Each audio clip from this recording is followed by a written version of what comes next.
Je cours pour rattraper mes camarades qui ont pratiquement atteint le bois. Puis notre groupe se met en position d'attente. Et là, je ne comprends plus rien.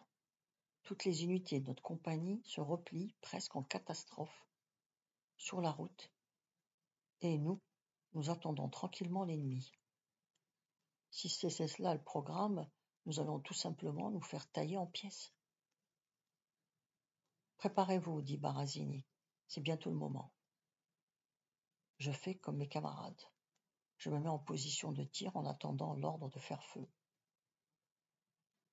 Je ne vois que des soldats et des véhicules de notre compagnie. Certes, l'ennemi est proche, et le bruit sec des mitraillettes est suffisamment distinct pour comprendre que d'un instant à l'autre nous allons avoir les Allemands sur le dos. Pourtant, je suis dépassé par les événements. Mes camarades qui auraient dû diriger leurs armes contre l'ennemi lui tournent le dos et les pointent sur nos troupes. Je n'ai pas le temps de formuler ma question. Barazini donne l'ordre de faire feu à volonté sans que l'ombre d'un Allemand soit dans notre champ de tir. J'ai du mal à admettre ce que je viens de voir. Mes camarades ont arrosé un véhicule de notre compagnie. Je vais crier au fou quand je comprends sur qui ils viennent de tirer. La Jeep du capitaine percute un arbre de plein fouet et je reconnais l'officier. Mes camarades ont exécuté le capitaine. Surgissant je ne sais où, Joachim et le reste de notre section entourent le véhicule et en sortent le chauffeur encore étourdi par le choc. Joachim vérifie l'état du capitaine. Avec ce qu'il a dû recevoir, je doute fort qu'il soit encore vivant. Tandis que des hommes emportent le chauffeur, Joachim dégoupille une grenade, la pose calmement sur le bas-ventre du capitaine en poussant la tête du cadavre pour le faire basculer en avant. Quand la grenade explose, notre groupe engage son mouvement de repli. Il était temps. Les premiers soldats allemands, ça à moins de 200 mètres. Un peu plus tard, en atteignant notre zone de repli, je pense toujours à la mort du capitaine. Pourquoi ne m'as-tu rien dit demandai-je à Djilali. Je ne pouvais pas. J'avais donné ma parole. Tout le monde avait donné sa parole. Nous ne voulions pas que tu commettes une erreur et qu'il t'arrive des ennuis à cause de ce fumier. En marchant, je rencontre Joachim et Barazini, qui sont en compagnie d'un lieutenant-colonel. J'entends Joachim faire son rapport. Il semble que l'ennemi ait mis toutes ses réserves dans la contre-attaque. Demain, on doit pouvoir quand même les en déloger, mon colonel. Des pertes, lieutenant, oui, mon colonel. 4 tués, dont le capitaine. Le capitaine, oui, mon colonel. Les Allemands ne l'ont pas raté. Et son chauffeur, par bonheur, il s'en est sorti, mon colonel. Par bonheur, comme vous dites. Je suppose qu'il n'a pas dû comprendre ce qui lui arrivait. Je ne sais pas, mon colonel. Je crois qu'on aimait peu le capitaine dans votre section, n'est-ce pas? Exact, mon colonel. Et ce n'est donc pas une grande perte pour l'humanité. Exact, mon colonel. Son destin était tout tracé. Il suffisait de l'aider un peu, n'est-ce pas, sergent? Sans doute, mon colonel. Entre nous, sergent, je n'avais aucune sympathie pour lui. C'est un soulagement pour moi de le voir disparaître de la circulation. Ses méthodes déplaisaient à l'état-major. Les Allemands ont bien fait de le tuer. Parce que j'ai bien entendu, ce sont les Allemands qui l'ont tué, n'est-ce pas? Absolument exact, mon colonel. Vous êtes certain que ce n'est pas un de vos hommes qui, animé par un souci légitime de justice, a anticipé sur le destin du capitaine? Vous n'y pensez pas, mon colonel, j'étais présent. Si vous étiez présent, ça change tout. Je disais donc que le destin a écarté de notre chemin un sérieux problème. Dans la tradition de l'armée française, voyez-vous, l'honneur occupe une grande place. Le respect d'un prisonnier est une affaire d'honneur. Nous aimons avoir la conscience nette. Je regrette le tragique drame de l'autre jour. Pour être sincère, je n'en ai pas dormi pendant plusieurs nuits. La mort du capitaine me soulage. Bien, sergent, je vous remercie. Vous pouvez disposer. Notre compagnie est la première unité de la 3e division d'infanterie algérienne à mettre les pieds en Alsace. En occupant la tête des Russiers et en atteignant les pentes et dans l'après-midi, nous sortons enfin de l'engagement dans les montagnes. Mais en progressant dans l'axe Fellering-le-Petit, Ballon-Münster, je n'ai pas le plaisir de poursuivre sur Colmar. Dans une lisière, l'artillerie allemande donne sa puissance maximale et je suis touché par des éclats d'obus dans le thorax. On me conduit immédiatement à l'infirmerie. Je reste sérieusement inquiet sur mon état à cause de la quantité de plaies et des douleurs qui me torturent. Je perds connaissance en chemin. Quand j'ouvre les yeux, mon buste est emballé dans les pansements.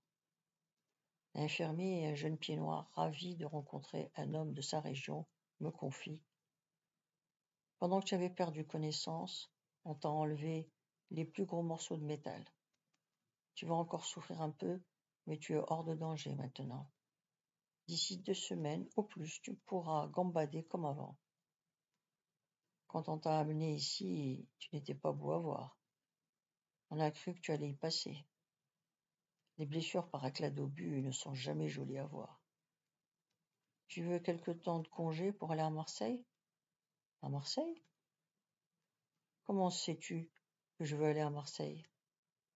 En arrivant ici, nous avons fouillé dans tes affaires pour trouver l'adresse de ta famille. Nous procédons ainsi pour prévenir les familles ou les proches. Alors, tu veux toujours une permission? Bien sûr. Écoute-moi bien. Lorsque l'officier viendra prendre de tes nouvelles, il te demandera par qui tu as été soigné aussitôt après ta blessure. Tu devras répondre par un gradé. Pourquoi? Les officiers apportent les premiers soins essentiellement aux grands blessés. On saura ainsi que tu as été gravement touché et on t'enverra à l'arrière en convalescence. Sinon, tu repartiras sur le front dès que tu seras en état de marcher. L'infirmier m'a suggéré une réponse qui se révèle imparable, car je suis effectivement envoyé dans un hôpital pour me rétablir. J'envoie aussitôt de mes nouvelles à Yvonne et j'attends impatiemment la réponse. 3 semaines après, ne recevant aucune lettre, je demande une permission pour me rendre à Marseille. On m'autorise à quitter l'hôpital. Je suis parfaitement guéri et je peux traverser la France sans problème. Marseille a repris des couleurs. Les habitants mettent un point d'honneur à effacer toutes les séquelles de l'occupation. La liberté de circulation permet une reprise de l'activité économique. Il ne semble pas que la situation de la ville soit parfaite, mais il y a un léger mieux. De la gare Saint-Charles, je vais à pied jusqu'au Roucas blanc. Je suis heureux comme un ange. Nos troupes se rapprochent de l'Allemagne. Et si Dieu le veut, je n'aurai pas à retourner au front, sinon pour aller constater la fin du conflit. Il y a donc de fortes chances que je ne porte plus les armes. Et à nous l'Amérique. En frappant à la porte, j'entends un grand remue-ménage à l'intérieur de l'appartement. À l'accent, je reconnais qu'on parle italien dans la maison. Un vieillard m'ouvre la porte et, d'un air étonné, me demande ce que je désire. Je veux voir Yvonne, dis-je en articulant de mon mieux pour m'assurer qu'il comprenne. La jeune dame n'est plus là, je crois qu'elle est morte. Monsieur. Morte? Vous êtes malade ou quoi? Je vous parle d'Yvonne, où est-elle? Si, je crois que la jeune dame qui habitait là avant nous est morte. Allez demander aux voisins. Ils savent ce qui lui est arrivé. Si ce que j'entends est vrai, les propos de ce vieillard de malheur vont me tuer. Je ressors dans la rue, je vérifie que je ne suis pas trompé d'immeuble. Je remonte voir les voisins en priant le Seigneur que le vieillard m'ait raconté n'importe quoi. Mais les voisins confirment ses propos. Ayant reçu un courrier par les services de l'armée lui apprenant mon état critique, Yvonne s'était ouvert les veines. On la transporta dans un piteux état à l'hôpital. Depuis, plus personne n'a eu de ses nouvelles, ce qui, d'après les voisins, signifie sa mort, certaine. Après m'avoir exposé les faits, la voisine ajoute que c'est dommage pour une fille enceinte de se donner la mort. Pendant une semaine, je parcours la ville dans tous les sens. J'emploie toute mon énergie à la recherche d'Yvonne. Je passe au peigne fin tous les établissements hospitaliers de Marseille, dans l'espoir de la retrouver. Personne ne se rappelle d'avoir vu cette femme. Personne n'a souvenance d'une suicidée qui correspond à sa description. Entre les blessés de guerre, les civils malades et toutes les personnes qui perdent la raison, les hôpitaux sont si submergés que peu d'employés se souviennent de l'entrée d'une patiente un mois auparavant. Pourtant, je l'affirme en conviction qu'Yvonne est en vie. À cela, j'ai une bonne raison. Son nom ne se trouve sur aucun registre des déclarations de décès. À chaque tentative infructueuse, je garde le secret espoir que la fois suivante sera la bonne et que je la retrouverai parfaitement rétablie. Mais au bout de 20 jours de démarches qui se soldent toutes par des échecs, je ne sais plus où j'en suis. Je ne sais plus par où poursuivre mes recherches. Je m'aperçois alors que je ne connais rien d'Yvonne. Je suis incapable de deviner ce qu'elle aurait aimé retrouver pour reprendre goût à la vie. J'erre comme un chien perdu dans les rues de la ville, en espérant la rencontrer au coin d'une rue. Au bout du compte, je me remets de la chercher dans les villes voisines. Après 1 mois et demi de démarche, je dois me rendre à l'évidence. Je ne la retrouverai pas dans le coin. Je ne sais pas si je recherche une morte ou une vivante. Je ne sais plus si ce que je fais a un sens ou non. Je suis découragé, totalement déprimé. Et la vie me devient insupportable. Dans un dernier sursaut pourtant, je repars en direction du Havre. C'est le seul espoir qui me reste encore de la retrouver, de savoir si elle est vivante. Elle a tant désiré partir pour l'Amérique qu'il peut exister encore une chance de trouver son nom sur la liste des passagers. Par une coïncidence incroyable, dans le train qui me conduit sur l'Atlantique, je rencontre le caporal-chef Barazini.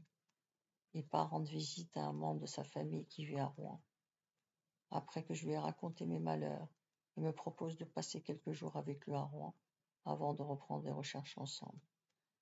J'accepte, plus pour trouver un ami à qui parler que pour visiter le pays. Je ne suis pas en état d'apprécier quoi que ce soit. Si au Havre, il n'y a aucune trace d'Yvonne dans les registres d'embarquement, le voyage n'est pas inutile pour le caporal-chef. Il rencontre en effet la femme de sa vie en la personne d'une charmante Canadienne employée dans une compagnie de navigation. C'est elle qui remue ciel et terre pour retrouver Yvonne. Elle est d'une efficacité remarquable. Sans son concours, jamais je n'aurais pu avoir la certitude qu'Yvonne n'a pas pu mettre les pieds dans cette ville.